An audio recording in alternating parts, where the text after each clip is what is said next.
Meu nome é Gilvânia Lima, eu sou uma trabalhadora do Grupo Espírita Gabriel Delane e é com muito prazer que hoje eu estou com vocês aqui, nesta casa amiga e fraterna. Bem, como o colega já disse, o tema da noite trata-se do Livro dos Espíritos e ele continua com a introdução ao estudo da doutrina espírita. Nós vamos tratar precisamente do item 16, que tem como tema a teoria magnética e a teoria do meio ambiente. Nós já sabíamos, ou as pessoas daquela época já sabiam, nós se estivéssemos encarnados àquela altura, que os fenômenos espíritas aconteciam. As mesas giravam, batiam, traziam respostas e as comunicações espíritas aconteciam. O que não se sabia é qual a causa daquilo, por que aquilo acontecia, como acontecia. E Kardec, observando tudo aquilo, como nós já sabemos, disse para um efeito inteligente, uma causa inteligente. E disse, trata-se de espíritos. E assim foi confirmado pelos espíritos. Porém, a doutrina espírita, o espiritismo, por longo de toda a sua história, podemos dizer que até hoje ainda sofre refutações, ainda sofre objeções.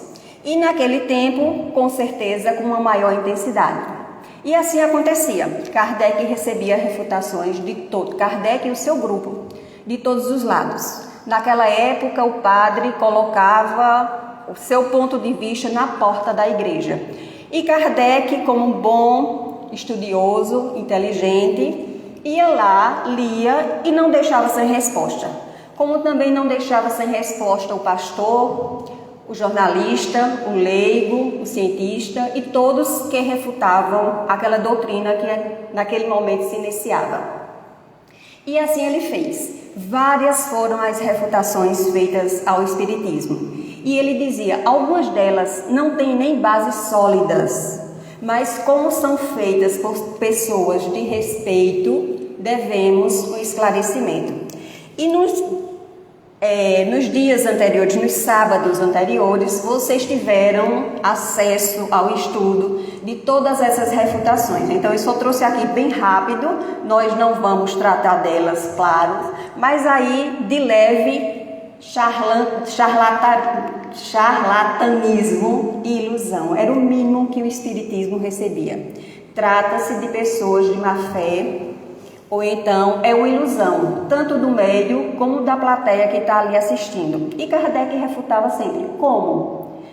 Vocês imaginam que a doutrina espírita é feita de pessoas sem valores e sem saberes, que ali se deixam iludir, ou que não tem uma colocação, ou estudo, ou um meio social que iria colocar em risco todo o seu privilégio diante da sociedade, defendendo algo que não tivesse fundamento, e assim se sucedia com todas essas refutações. Kardec sempre trazia o seu argumento.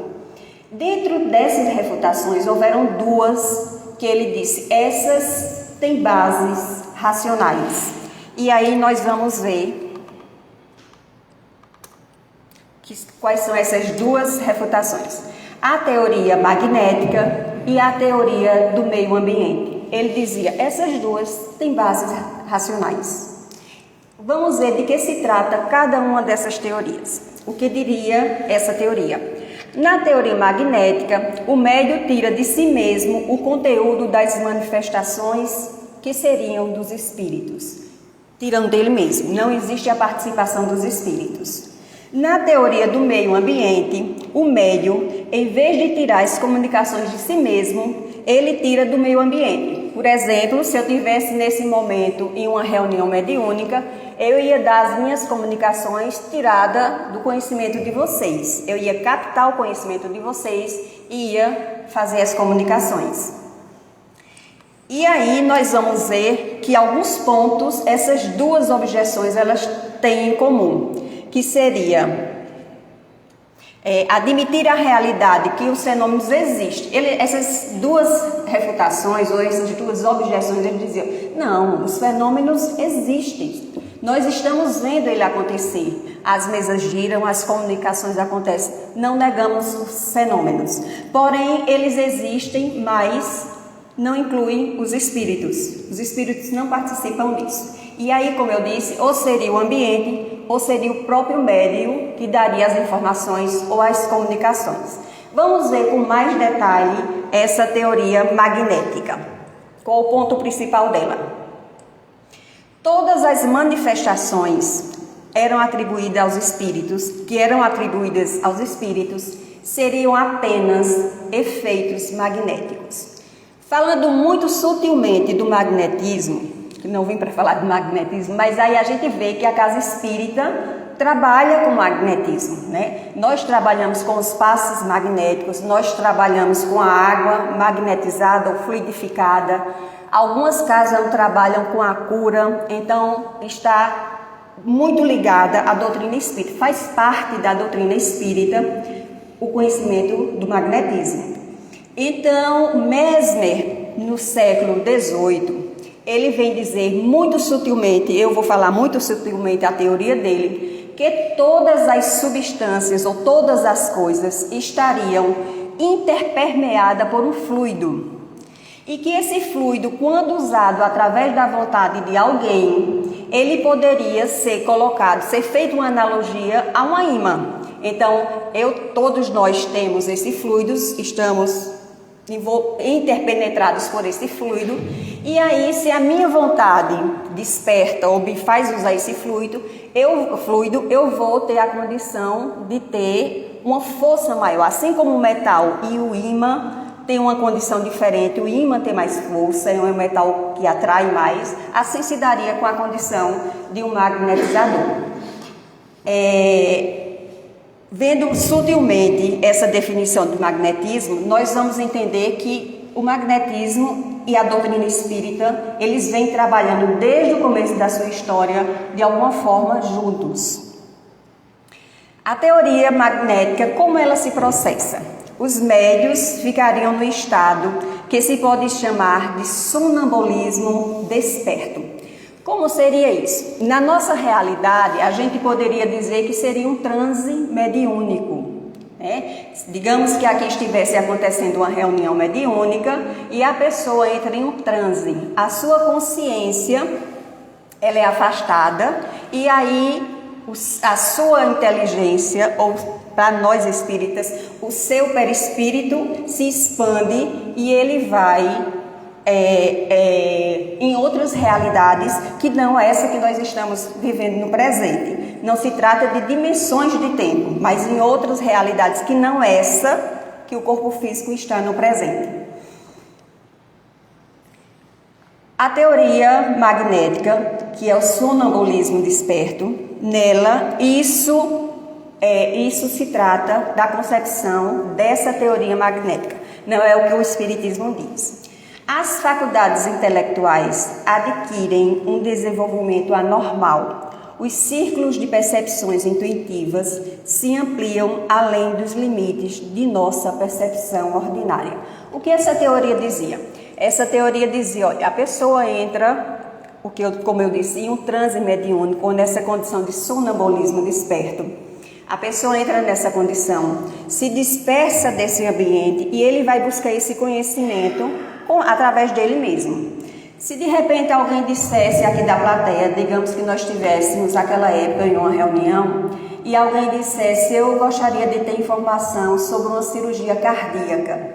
Eu, como médium, para essa teoria, minha inteligência iria se dispersar, minha percepção intuitiva se ampliaria e eu poderia fazer uma viagem, buscar em mim mesmo esse conhecimento, não em vidas passadas, como o Espiritismo nos coloca, mas eu iria buscar em mim, ou eu iria presenciar uma cirurgia cardíaca e trazer a resposta para vocês.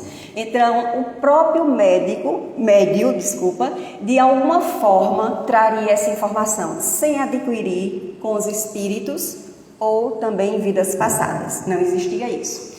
Então, podemos dizer que seria o que nós chamamos também de um desdobramento. Aconteceria para o Espiritismo um desdobramento e a pessoa iria lá e traria as informações. E eles dizem, complementando isso, sobre essa teoria: o médium tiraria de si mesmo e por efeito de sua lucidez tudo quanto dizem todas as noções que transmite, mesmo sobre as coisas que lhe sejam mais estranhas ao seu estado normal. O médium faria essa viagem, mas conservando toda a sua lucidez. Toda a informação que ele traz seria informação lúcida, seria através da sua condição de lucidez, seria essa informação. Para os espíritas, na questão do Livro dos Espíritos 407, se diz o seguinte: basta que os sentidos entrem em torpor para que o espírito reencontre a sua liberdade. Para se emancipar, aproveita todos os momentos de repouso. O que isso quer dizer?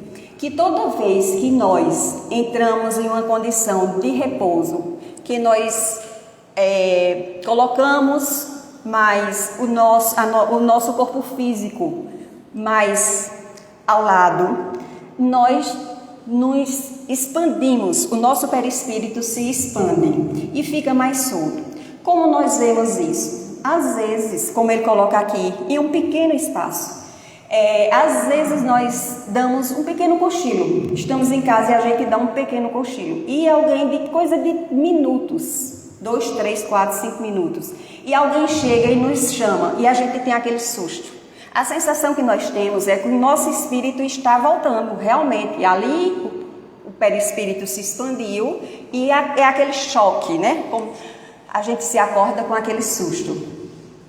Então, como aconteceria isso para o espiritismo? Em um estado, o médium estando numa sessão mediúnica, o que também pode acontecer no sono do corpo físico, esse espírito, que para ele seria a inteligência, esse espírito se expande e esse espírito vai ter contatos, inclusive com os espíritos. Por isso que a doutrina espírita vai dizer: não, a gente não contesta essa teoria. Ela realmente existe uma expansão, mas o que não quer dizer que o espírito também não tenha um contato. Vocês não têm um contato, o médium não tem um contato com o espírito aí. E a gente vai ver, Kardec diz com relação a isso, ele diz o seguinte: concordamos que, de fato, muitas manifestações espíritas podem ser explicadas por esse meio, mas outras seriam realmente impossíveis de acontecer.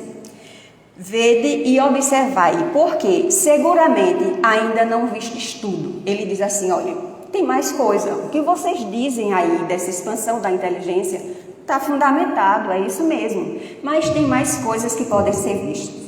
E a gente vê no livro Missionários da Luz, o capítulo 8, o André Luiz, ele intitula de sonambulismo Deixa eu filar aqui, viu? Que eu esqueci agora.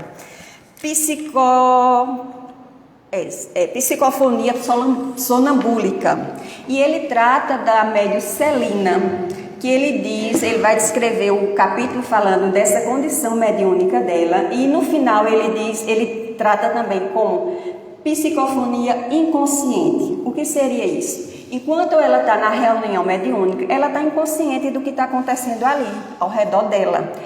Acontece um desdobramento, como muitos dizem, ou a dupla vista, como outros dizem, e o espírito dela entra em contato, aliás, o perispírito dela se expande e contacta, consequentemente, outro perispírito de outros espíritos, e as informações vêm através dos espíritos. Digamos que nesse mesmo caso que eu citei, que uma informação é pedida ao médium sobre uma cirurgia cardíaca. Como na teoria se diz, o médium vai lá, a sua própria inteligência vai lá, percebe como é feita aquela cirurgia e traz a informação. Mas se o médium vai lá e o médico que está fazendo a cirurgia é um pai falecido, ou se o médico que está fazendo a cirurgia é algum médico que já passou pela história, conhecido, que sabe-se que está desencarnado e que dá informação a ela. E ela vem com aquela informação e diz: eu vim com essa informação que foi do doutor X. Então, essa teoria, ela é abonada pelo Espiritismo, só que se diz, ela não explica tudo, vai muito além, tem coisas além disso. Kardec continua refutando e ele diz o seguinte, de duas uma, ou os médios são lúcidos ou eles não são. Se vocês dizem que os médios são lúcidos, por que teriam eles atribuído aos espíritos aquilo que teriam tirado dele mesmo? Ora, se eu sou lúcida, se eu faço essa viagem e eu volto e digo, eu sou a médium e digo, olha, a cirurgia foi feita assim, assim, essa cirurgia acontece isso e isso, e o doutor fulano foi quem me deu essa informação. Porque se não teve essa intervenção dos espíritos, por que eu não daria a mim mesmo o mérito de dizer, essa cirurgia eu sei, porque eu tenho uma condição de expansão espiritual ou de expansão da minha inteligência e eu posso dizer como essa cirurgia foi feita. Mas por que, se eu em plena lucidez, eu como médium, faço essa distrição do meu perispírito e eu volto e digo, não, foi o médico fulano. Se é lúcido, então o que eu estou dizendo é verdadeiro, que eu realmente tive o contato com esse médico. E Kardec continua. Qual o processo que se deu desse ensinamento tão precioso, tão lógico, tão sublime sobre a natureza das inteligências extra-humanas? Ora, se o Espiritismo vem explicar questões que afligem a humanidade desde o começo da sua existência, questões tais como de onde eu vim, para onde eu vou, o que existe depois da morte, por que as aflições desse mundo, por que eu preciso sofrer, por que a dor, por que as perdas prematuras, o Espiritismo vem trazer todas essas respostas. Vem nos dar todas essas instruções. Porque eu, enquanto médium, se eu não tivesse o contato com o Espírito, eu não iria atribuir a mim mesma essas informações. Qual a finalidade, se sou eu mesma que trago essas informações, se não são os Espíritos que me passam, que eu volte dessa minha expansão perispiritual e eu diga, o Espírito tal trouxe tal resposta à pergunta que foi feita. O espírito tal respondeu isso e isso. Qual a finalidade? Se há lucidez, se esses desdobramentos são lúcidos, como? E aí Kardec, mais uma vez, refuta essa teoria. E ele continua. Se há espírito, se todos os fenômenos... Ele continua, se há espíritos, se todos os fenômenos provêm do médium, deveriam ser idênticos para os mesmos indivíduos e não deveria a mesma pessoa falar linguagens diferentes, nem experimentar alternadamente as coisas mais contraditórias. Quantas vezes nós vemos que o mesmo médium recebe uma psicografia ou psicofonia, uma psicografia, e escreve aquela psicografia com a caligrafia totalmente diferente da sua, inclusive assina, e alguém que conhece aquela informação atesta que aquela assinatura é verídica. Se não há espírito, por que isso? Onde está a lucidez disso? Porque uma informação, uma pessoa que não tem nenhum conhecimento na área da poesia, pode dar, de repente, numa sessão, uma informação através de poesia. Falar de esperança através de poesia. E em outro momento ele falar dessa mesma esperança com um texto corrido. Como esse conhecimento vem? Né? E ele começa com pessoas, o mesmo médium pode usar de repente uma linguagem e outra totalmente diferente, mudar a sua voz. Se sou eu mesmo, se não existem os espíritos, qual a finalidade? Qual a lucidez que haveria nisso? Como é que pode falar, exprimir alternadamente coisas mais contraditórias? Por exemplo, aí eu me lembro de uma situação que é no livro dos médiuns, da questão 172, em que o condutor condutor da reunião, ele pergunta o espírito de um rapaz que tem entre 14 e 15 anos, e esse rapaz, ele tem a condição de quando está, ele no texto mesmo diz, ele tem uma condição intelectual normal, nada de demais. E quando ele está num estado de sonambulismo, ele consegue tratar as doenças das pessoas, inclusive chegar a fazer até curas. E aí, em determinado momento, é levado uma pessoa e ele vai, descreve toda a moléstia, toda a doença que aquela pessoa tem, tudo certinho. E o condutor da reunião diz, tá, mas não basta você dizer o que a pessoa tem, a moléstia que a pessoa tem. Você tem que passar o remédio, deve passar o remédio. E ele diz, não, mas eu não posso, porque o anjo doutor não está aqui. Ora, se é ele, por que ele mesmo não dá essa informação? E perguntam a ele, mas quem é o anjo doutor? E ele diz, é o que passa as receitas. Ele é que passa as receitas. E perguntam, mas não é você? Não, eu apenas vejo as doenças, mas eu não passo a receita. E aí, como se explicaria um médium em lucidez, como a teoria diz, que eles são lúcidos, coloca uma situação dessa? E Kardec consegue refutar todas as questões que são com esses pequenos casos que acontecem no nosso dia a dia e que quem participa de uma reunião mediúnica vê que é a nossa realidade.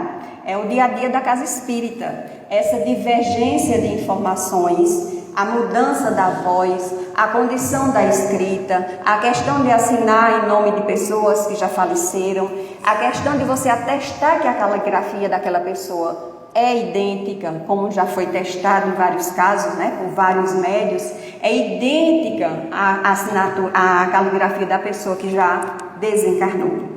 E aí Kardec conclui para essa teoria. Essa falta de unidade nas manifestações de um mesmo médium prova a diversidade das fontes. Se, pois, não podemos encontrá-las todas no médium, é necessário procurar fora. Se eu chego com uma informação e digo, não, quem me deu essa informação foi fulano, o espírito tal, foi outro espírito que me deu, foi outro espírito que me deu, as diversas informações. Se eu não tenho unidade nas minhas informações, é porque elas só podem estar fora.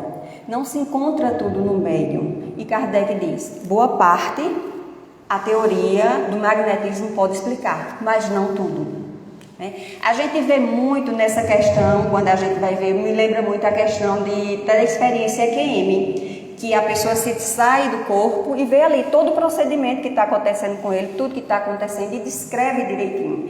E nós vemos que a maioria dos casos das pessoas que atestam o AQM, eles dizem, em determinado momento, um ser espiritual, ou então meu pai, minha mãe, alguém desencarnado próximo, ou então um ser espiritual apareceu e me disse para que eu voltasse.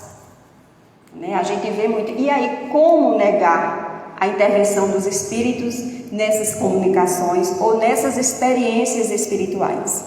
A segunda teoria que refuta o espiritismo é a teoria do meio ambiente. Segundo essa outra teoria, o médium é ainda a fonte das manifestações. Tudo acontece através dos médiuns, mas em vez de tirá-las de si mesmo, eles tiram do meio ambiente. Ou seja, como eu disse, o médium está aqui em uma reunião mediúnica, naquela época existia a plateia que assistia, então o médium tirava essas informações do conhecimento das pessoas que estavam na plateia.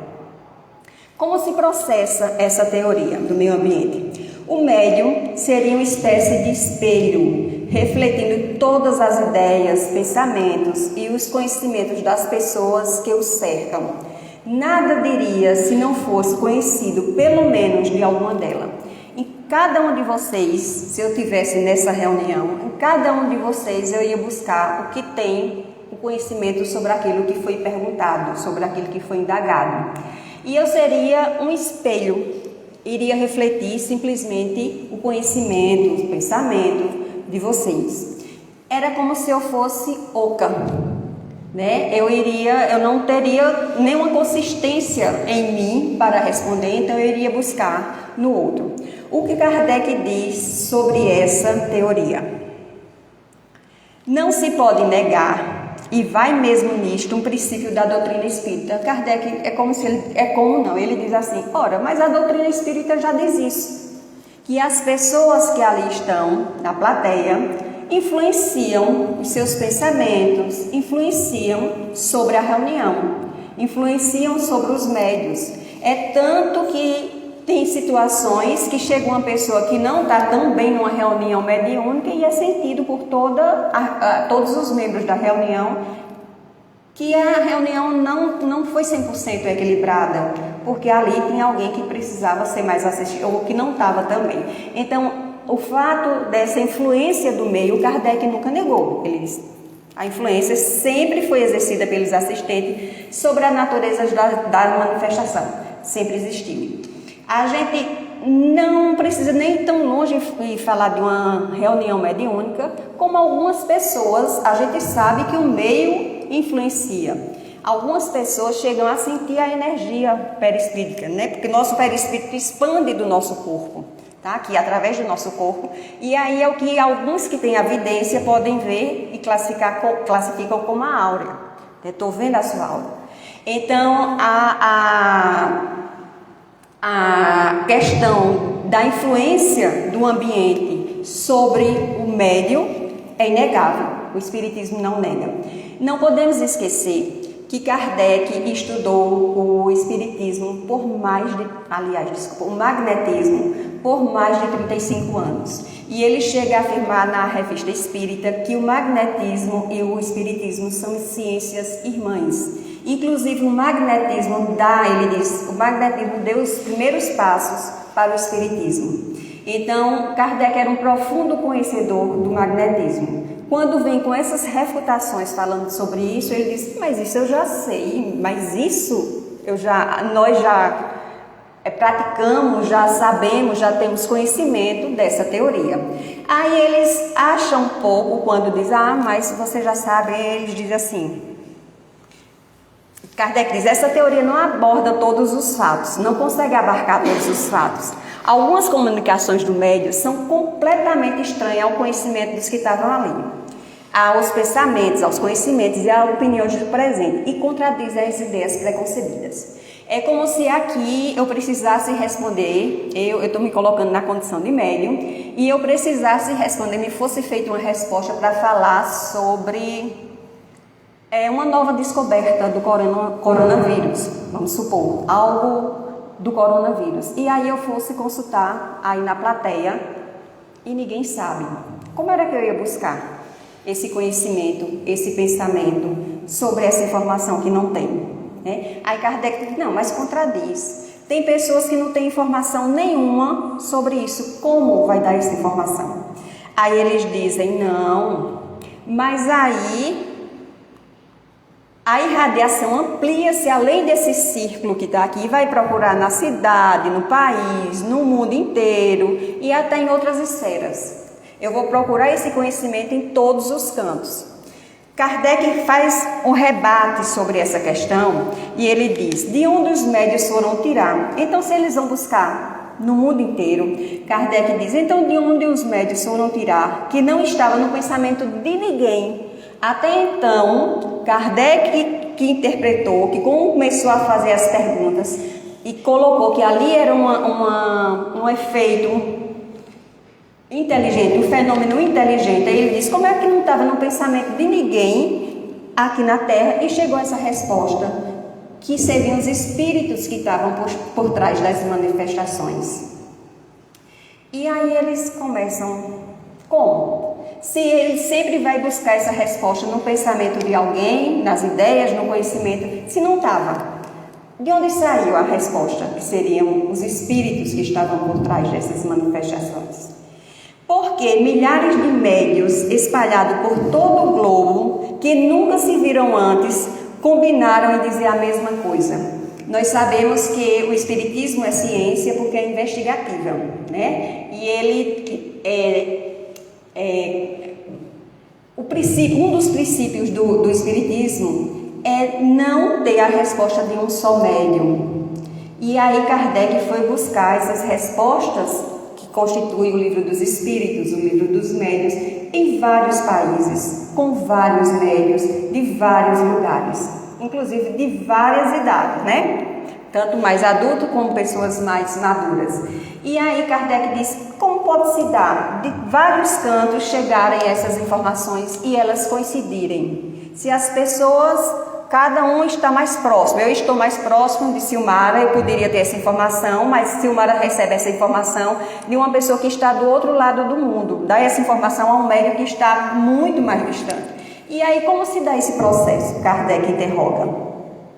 Kardec refuta, porque a inteligência que se manifesta, seja ela qual for, se recusa a responder certas perguntas sobre assuntos perfeitamente desconhecidos. Porque ali na plateia, alguns perguntavam qual é o meu nome, qual é a minha idade, aonde eu moro, e o espírito não respondia. E Kardec dizia, por quê? Se quem está perguntando sabe sobre ele próprio, tem conhecimento sobre ele próprio, por que ele não responde? Por que o espírito não responde? Por que o médium não responde? E nós sabemos que os espíritos superiores, ou os espíritos comprometidos, eles não respondem a perguntas pueris. Eles não têm tempo a perder com essas perguntas pueris, com adivinhações, com sugestões para a vida do outro, com questionamentos banais, como a gente vê muita gente que acha que vai chegar na casa espírita e vai saber como vai estar o seu casamento, o seu trabalho, a sua família, e não é bem por aí. O nosso propósito, e a casa espírita se propõe, é a reforma moral, ao conhecimento que leva a essa reforma moral. Conhece-se o verdadeiro espírita pelo esforço que faz para vencer as suas imperfeições. Então esse é o verdadeiro objetivo da casa espírita e do espiritismo. Então Kardec diz, por que os espíritos, os médios que estão ali, a pessoa faz a pergunta, ela sabe sobre si mesmo, porque o médium não tem essa resposta e eles não tinham como responder sobre isso. E Kardec ainda diz, porque os espíritos comparecem no dado momento em reuniões, depois que se retiram, não existe pedido ou súplica que os traga de volta. Termina uma reunião mediúnica, ainda que alguém, eu vou falar naquele tempo, porque existiam as pessoas que assistiam às reuniões mediúnicas. Então terminava-se uma reunião, e ali mesmo que a plateia inteira, se ele dizia que era a vontade, o pensamento, o desejo da plateia que estava ali, então a plateia inteira queria que continuasse, mas o espírito terminou, ia embora e acabou. Não tinha mais perguntas, não tinha mais respostas, mesmo sendo contrária à opinião. Então, que influência é essa? O meu influencia, mas ao ponto do médium ser um eco vazio, que não tem individualidade, que o espírito não tem individualidade, não é bem assim. E aí Kardec faz a sua conclusão e diz, esse simples fato demonstra a individualidade e a independência dos espíritos que se manifestam. Kardec também dizia o seguinte, as ciências normais, a ciência como conhecemos, ela estuda, a sua base é a matéria, que pode ser manipulada, pode ser observada, estudada por aquele que está manipulando, pelo observador. Ao contrário da ciência espírita, que estuda, a sua base é o espírito, que tem individualidade própria, vontade, e não se submete nem aos caprichos, nem aos momentos que nós queremos. Então é por isso que para a ciência é difícil provar a existência dos espíritos. E a Kardec ainda dizia, para estudar espiritismo, fenômenos espíritos, somente a ciência espírita. A ciência ainda não é capaz de estudar. Então Kardec diz, como? Essa teoria não se sustenta, porque os espíritos não teriam individualidade, né? Quem está ali, o espírito, não tem como. Ele deu a hora, terminou aquele. Não adiantava a plateia pedir, solicitar que ali eles continuassem, que não tinha jeito. A doutrina dos espíritos não é de concepção humana, Kardec diz. Foi ditada pelos espíritos que se manifestaram quando ninguém delas cogitava. Ninguém falava sobre espiritismo. Ninguém, aliás, Kardec cunhou a palavra espiritismo e a palavra espírita, né? Para conhecimento novo, palavras novas. E aí não se cogitava que eram espíritos que estavam por trás daqueles efeitos ou respondendo aquelas perguntas. E ele diz: não é uma ciência de concepção humana, foi ditada pelos espíritos que se manifestaram, quando ninguém dela cogitava. Aliás, a própria opinião geral repelia essas ideias. Então, como é que os espíritos que ali respondiam aquelas questões colocavam os médios, aliás, que estavam ali, se fosse tudo o médio, se não existisse a intervenção dos espíritos, eu dou uma resposta, por que eu não colocar meu próprio nome? Não, eu fui lá, eu vi, eu verifiquei e vi que foi isso. E a gente fica, nós que somos espíritas, quantos e quantos exemplos nós não vemos, inclusive falando-se da questão do sonambulismo desperto, né? Quantas lições, quantos ensinamentos nós não recebemos através da mediunidade de Chico, de Rony e de Eurípides, que tinha essa condição de se desdobrar.